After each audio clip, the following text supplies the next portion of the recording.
بسم اللہ الرحمن الرحیم۔ اللہ کا شکر ادا کرتے ہیں ہم کہ اس نے توفیق دی کہ تراویح میں قرآن کریم مکمل ہوا۔ تراویح ابھی باقی ہے، جب تک رمضان ہے تب تک تراویح ہے۔ آج قرآن مکمل ہوا ہے، اس پہ اللہ کا شکر ادا کرنا چاہیے۔ اور قرآن کریم سے جو امت مسلمہ کا شغف، شوق، اس کی طرف رغبت اور رجحان، اور قرآن کی تلاوت، قرآن کے معانی کو سمجھنے کی کوشش، قرآن کے پیغام کو عام کرنے کی کوشش، یہ ہمیشہ رہی ہے اور انشاءاللہ قیامت تک رہے گی۔ ہونا یہ چاہیے کہ ہماری شمولیت اس میں ہو جائے تو زہے قسمت۔ حدیث میں آتا ہے کہ رسول اللہ صلی اللہ علیہ وسلم نے فرمایا کہ جس دن صرف عرش کا سایہ رحمت ہوگا اور کہیں کوئی سایہ نہیں ہوگا، اس دن 7 گروہ ایسے ہوں گے جو عرش رحمان کے تلے ہوں گے۔ ان 7 گروہوں میں سے ایک گروہ وہ ہوگا شاب نشأ فی العبادہ، کہ وہ نوجوان جس کی جوانی ہی جو ہے عبادت میں شروع ہوئی اور عبادت ہی میں لگی رہی، تو ایسے نوجوان عرش کے سائے میں اس دن ہوں گے جس دن کوئی سایہ نہ ہوگا۔ پچھلے دنوں آپ نے ایک ویڈیو وائرل دیکھا ہوگا کہ ایک عرب نوجوان ہے، اس نے صرف 2 رکعت میں قرآن مکمل کیا۔ 2 رکعت میں قرآن اس نے مکمل کیا، نفل میں اس نے پڑھا۔ جب اس سے پوچھا گیا کہ اتنی محنت تم نے کیسے کر لی، اتنی بڑی عظیم عبادت کیسے کر لی، تو اس نے کہا میں نے جب سے سنا کہ بعض صحابہ اور بعض تابعین میں سے ایسے لوگ تھے جنہوں نے 2 رکعت میں قرآن مکمل کیا، اس وقت سے مجھے یہ شوق تھا کہ میں بھی کوشش کروں، اور بہت دنوں سے میں کوشش کرتا رہا۔ ایک مرتبہ 15 پارے پڑھ کے رک گیا، اب الحمدللہ اس مرتبہ پورا قرآن جو ہے وہ 2 رکعت میں مکمل ہو گیا۔ تو ابھی تازہ بات ہے، اسی چند مہینے کی بات ہے۔ تو گویا نوجوانوں میں یہ جذبہ کہ زیادہ سے زیادہ قرآن پڑھیں بہت اچھا ہے، لیکن میانہ روی اور اعتدال ہونا چاہیے۔ یہ نہیں کہ ایک رکعت میں جو ہے 29 پارے پڑھ لیا اور آخر میں جو ہے 1 پارہ پڑھے دوسرے رکعت میں، تو یہ ذرا مشکل ہو جاتا ہے۔ تو ہمیشہ اعتدال کو اور میانہ روی کو سامنے رکھنا چاہیے۔ اس میں سہولت ہے امام کے لیے بھی اور مقتدیوں کے لیے بھی۔ کچھ بوڑھے ہیں، کچھ بچے ہیں، کچھ کمزور ہیں، کچھ بیمار ہیں، سب کی رعایت ضروری ہے۔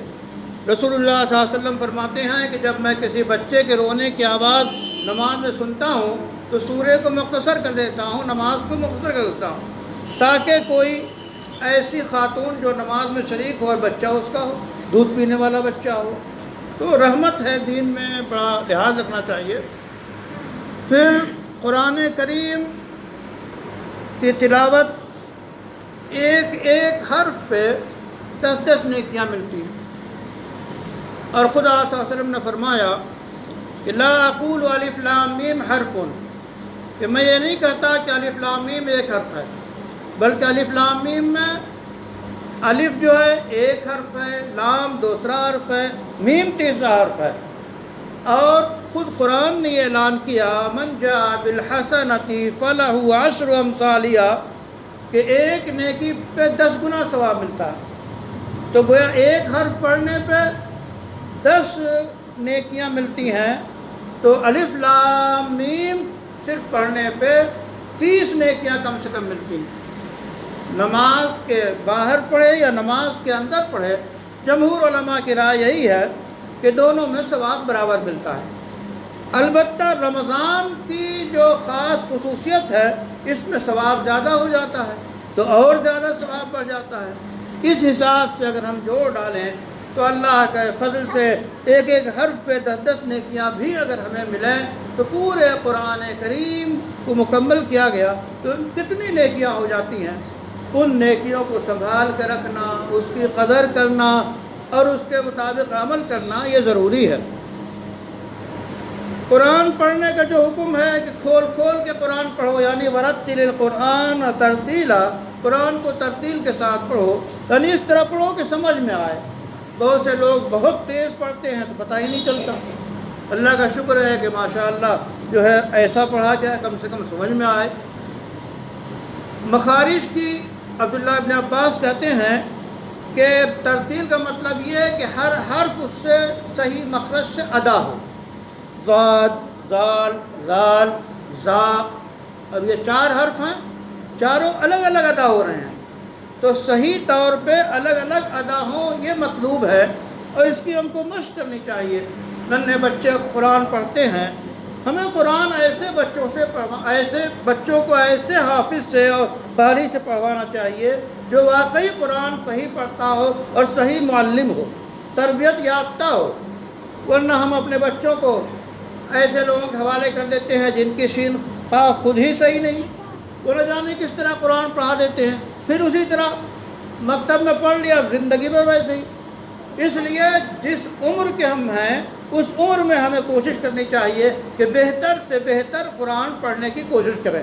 اس کے لیے آپ کیسٹ کا استعمال، آڈیو کا استعمال کر کے اور خود کسی اچھے قاری سے جو ہے روزانہ ایک پاؤ سنا دیں، ایک رکوع سنا دیں، تاکہ قرآن صحیح پڑھنا ہمیں آ جائے، چونکہ اللہ کا کلام ہے، یہ صحیح پڑھنا چاہیے۔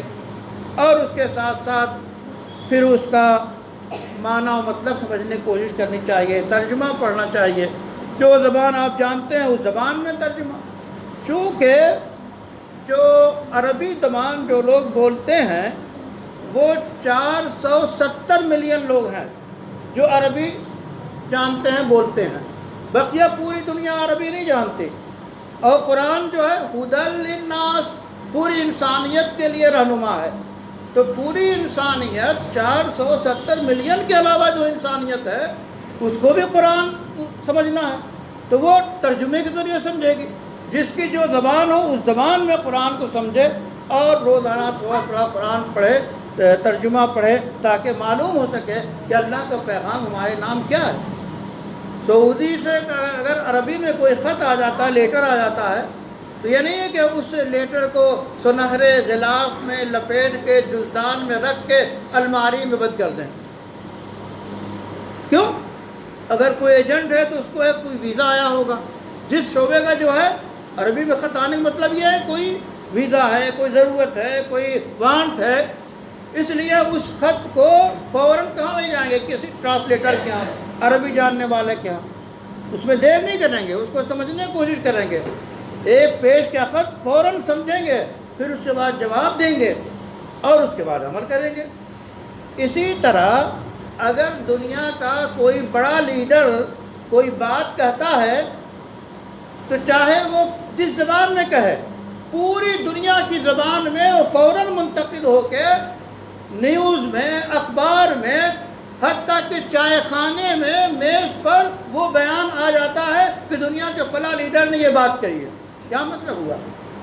ایک دنیا کا طاقتور انسان کوئی کلام کرتا ہے، کوئی بیان دیتا ہے، تو دنیا کی ساری زبانوں میں منتقل ہو کے چائے خانے تک پہنچ جاتا ہے۔ اور ہمارے پاس اللہ کا کلام ہے، رب العالمین کا کلام ہے، اور ہم اس کو سمجھ نہیں پا رہے ہیں۔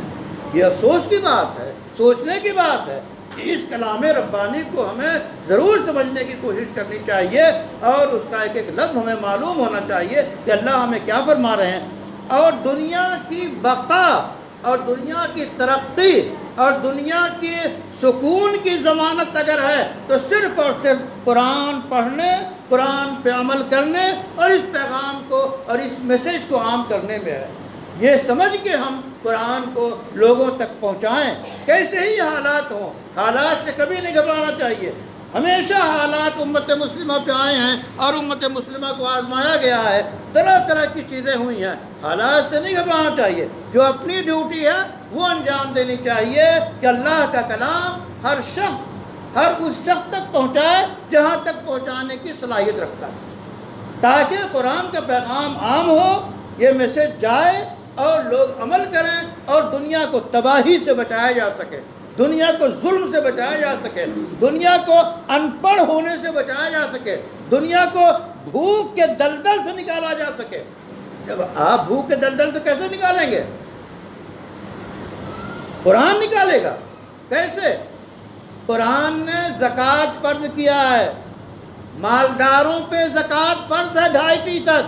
تمام مالدار اگر 2.5% زکوٰۃ نکالے تو کوئی جو ہے غریب بغیر روٹی کپڑے مکان کے نہیں رہے گا۔ اس لیے قرآن کے ذریعہ بھوک کی آفت سے بھی ہم نکالیں گے، فقر و فاقے سے بھی نکالیں گے، غربت سے بھی نکال سکتے ہیں، یہ قرآن کے اندر ہے۔ اس قرآن کو عام کیجئے۔ اللہ کا شکر ہے کہ آج قرآن مکمل ہوا۔ اللہ تعالیٰ جزائے خیر دے نمازیوں کو اور مقتدیوں کو اور ائمہ کو، امام صاحبان کو اور سب کو ترقی سے نوازے، بہتر سے بہتر قرآن پڑھنے کی ہمیں توفیق عطا فرمائے اور قرآن سے جڑنے کی۔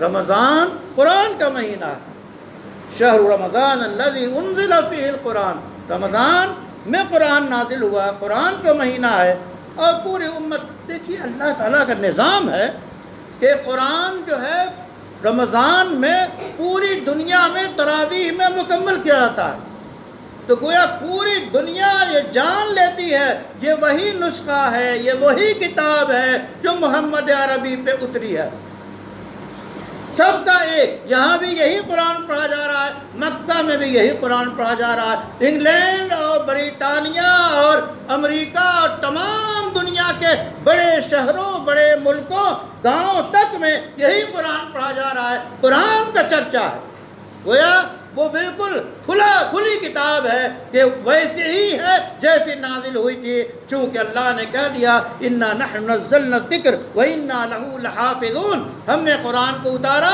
اور ہم ہی ضرور اس کی حفاظت کریں گے۔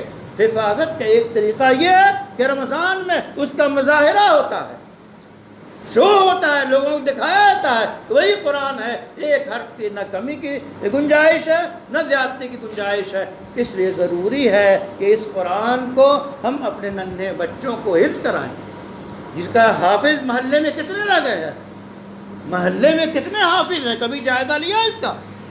ہم اپنے بچوں کو قرآن حفظ کرائیں، قرآن پڑھائیں، قرآن حفظ کرائیں، اور بچوں ہی کی ضرور نہیں، نوجوان بھی حفظ کر سکتے ہیں۔ حضرت مولانا علی میاں نے بڑھاپے میں قرآن حفظ کیا، بہت سے لوگ بڑھاپے میں قرآن حفظ کرتے ہیں، تو کوئی عمر نہیں ہے، کسی عمر میں بھی آپ عزم کر لیں قرآن حفظ کرنے کی، یاد کرنے کی، تو اللہ تعالیٰ توفیق دے گا اور مددگار ہوگا، ثابت ہوگا، اور آپ حفظ کر سکتے ہیں۔ اس لیے قرآن سے ہر اعتبار سے ہمارا شغف بڑھنا چاہیے، شوق بڑھنا چاہیے۔ رمضان میں جو ہماری بیٹری چارج ہو رہی ہے مکمل چارج کر لیں، تاکہ 11 مہینہ ہم حلال سے 1 مہینہ بچ کر، یہ کھانا پینا وہ افطار سے پہلے رکھا رہتا ہے لیکن اسے ٹچ نہیں کھا نہیں سکتے۔ روح افزا کی شاندار گلاس رکھی ہوئی ہے لیکن آپ پی نہیں سکتے، لب سے لگا نہیں سکتے جب تک اذان نہ ہو۔ وہ حلال ہے لیکن اس وقت حرام ہے۔ 1 مہینے حلال چیز سے پرہیز کرا کے زندگی بھر کے لیے حرام سے بچانے کی یہ ٹریننگ اور تربیت ہے۔ 1 مہینہ آپ حلال چیزوں سے پرہیز کر کے رک کر، جو آپ کے لیے حرام کر دی گئی ہے جو ہے روزے کے دورانیے میں، تاکہ آپ 11 مہینے کا روزہ رکھ سکے۔ 1 مہینے کا روزہ حلال سے لگا کر 11 مہینے حرام سے روزہ رکھ سکے، اس میں ٹریننگ اور تربیت دی جاتی ہے۔ اللہ تعالیٰ سے دعا ہے کہ اللہ تعالیٰ اسے قبول فرمائے اور ہمیں جو کچھ ہم نے رمضان میں جمع کیا ہے اس کو پورے 11 مہینے اس پہ قائم رہیں، اور جس طرح اس وقت مسجد میں آ رہے ہیں نماز پڑھنے، 11 مہینے میں بھی نماز پڑھنے ایسے ہی آئیں۔ اسی طرح نماز فرض 11 مہینے بھی ہے، جس طرح ایک مہینے رمضان میں ہے۔ اللہ تعالیٰ سے دعا ہے کہ اللہ تعالیٰ رمضان کی برکتیں، رحمتیں، مغفرتیں، وسعتیں اور قرآن کریم کے بے پایہ علوم سے ہمیں نوازے، اور دنیا بھر کو اس سے سیراب کرنے کی ہماری کوششوں کو اللہ تعالیٰ قبول فرمائے، اور زیادہ سے زیادہ ہم قرآن کے پیغام کو عام کریں۔ وآخر دعوانا ان الحمد للہ رب العالمین۔ ربنا تقبل منا انک انت السمیع العلیم وتب علینا انک انت